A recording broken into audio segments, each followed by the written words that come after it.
இந்த 3 மிஸ்டேக்கை நீங்கள் பண்ணிட்டு இருந்தா உங்களால் கடைசி வரை ப்ரோக்ராமிங் கற்றுக்க முடியாது. ஃபர்ஸ்ட் ஒன், யூடியூப் வீடியோஸ் மட்டுமே பார்த்துட்டு இருந்தா கடைசி வரை நம்மளால் சால்வ் பண்ண முடியாது. இதுக்கு பதிலாக டுட்டோரியல்ஸை நீங்கள் லேர்ன் பண்ணலாம். டுட்டோரியல்ஸ்க்கு பெஸ்ட்னா Geeks for Geeks, W3 schools, LeetCode கொஞ்சம் இன்டர்மீடியேட். ஸோ நீங்கள் பேசிக்ஸ்லேருந்து ஸ்டார்ட் பண்ணோன்னா Geeks for Geeks is better. Second mistake, errors வருது அப்படின்னு அந்த ப்ரோக்ராமை சால்வ் பண்ணாமல் விட்டுறாதீங்க. ஏன்னா எரர்ஸ் வந்தால் தான் நம்ம அதை இன்டெப்த்தாக கற்றுக்க முடியும்.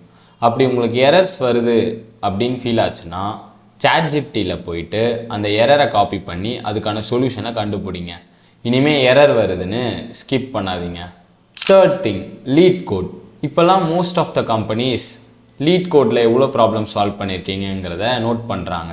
ஏன்னா அவ்வளோ நாலேஜ் உங்களுக்கு இருக்குது அப்படின்னு அவங்க ஜட்ஜ் பண்ணுறாங்க. ஸோ அப்படி இருக்கும்போது ஒரு ஹை பேயிங் ஜாப்க்கு நீங்கள் எய்ம் பண்ணால் லீட் கோடை மறக்காமல் சால்வ் பண்ண ஸ்டார்ட் பண்ணுங்கள். இந்த மாதிரி மோர் டிப்ஸ் தெரிஞ்சுக்க ஃபாலோ பண்ணுறேங்க. தர்றது சோறு இல்லை தம்பி, இம்ப்ரமேஷன் இஸ் வெல்த்.